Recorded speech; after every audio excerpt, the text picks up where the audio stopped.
هذه التانئة مقدمة من الشاعر أبو صدام العبدلي وعبد الرحمن منير العبدلي ومنير العبدلي. كلمات الشاعر أبو صدام العبدلي، أداء المنشد عمرو السوادي.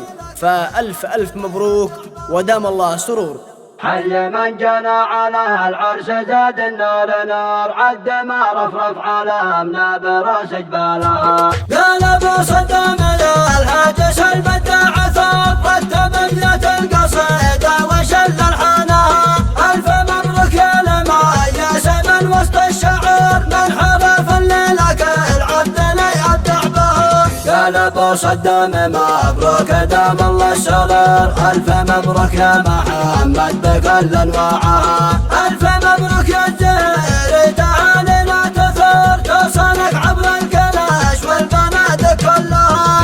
انت عنوان المعالي على مر العصور، وانت صاحب المواقف تجيب اوقاتها. لك مواقف تنكتب بالذهب فوق السطور، لك مواقف يا الخوي ممتحة تاريخها. لك تحية من شعوري ومن حرفي دار، من غلاك احلى القصايد يتم ارسالها.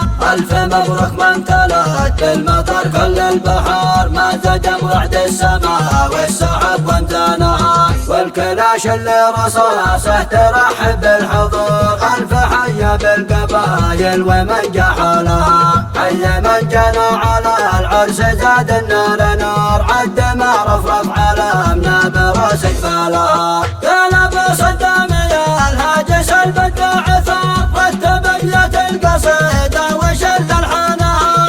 الف مبروك يا المعيس من وسط الشعور، من حرف الليلة كالعبد لا يبدع بها. قال ابو صدام مبروك دام الله السرور، الف مبروك يا محمد بكل انواعها. الف مبروك يا الزهر تعالي لا تثور، توصلك عبر الكلاش والبنات كلها. انت عنوان المعالي على مر العصور، وانت صاحب المواقف تجيب اوقاتها. لك مواقف تنكتب بالذهب فوق السطور، لك مواقف يا الخوي ممتحة تاريخها. لك تحية من شعوري ومن حرفي دار، من غلاك احلى القصايد يتم ارسالها. الف مبروك من تلت بالمطر كل البحار، ما زجم رعد السماء والسحب وامتنها. والكلاش اللي رصاصه ترحب بالحضور، الف حي بالقبايل ومن جحلها. حي من جنى على العرش زاد النار نار، عد